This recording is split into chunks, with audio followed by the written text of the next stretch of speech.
The Great Emu War, Australia's bizarre battle against feathered foes. In the vast and unforgiving Australian outback, where the sun scorches the land and the wind whips across the plains, a peculiar conflict unfolded in the early 1930s. It wasn't a war between nations or a clash of ideologies, but a bizarre and ultimately futile battle between humans and a seemingly innocuous creature. The emu.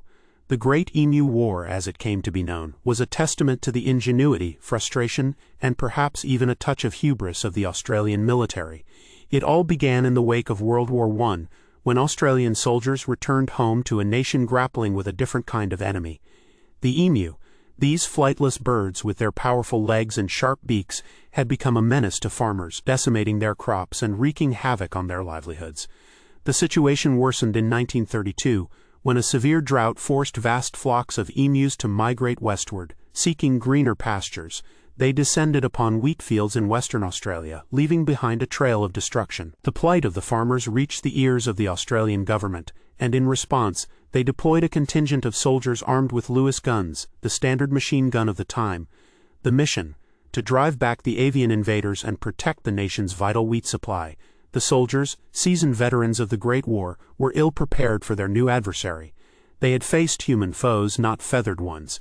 The emus, with their incredible speed and agility, proved to be a formidable foe.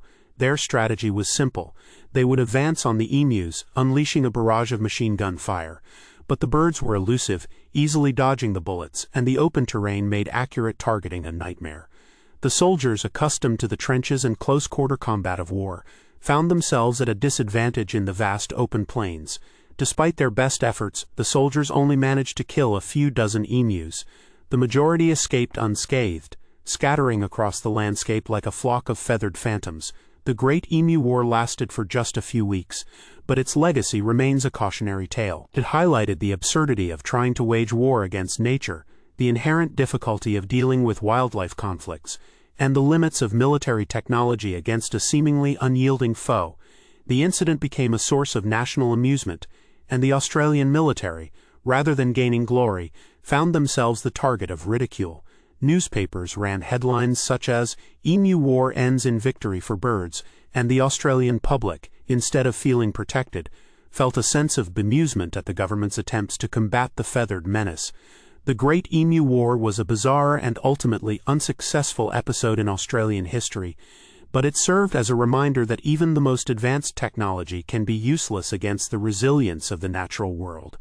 It also sparked a debate about the best way to manage wildlife conflicts, which continues to this day. The emus, meanwhile, remained unfazed by their brush with war, continuing to roam the Australian outback, a constant reminder of the unpredictable nature of the natural world and the limits of human control.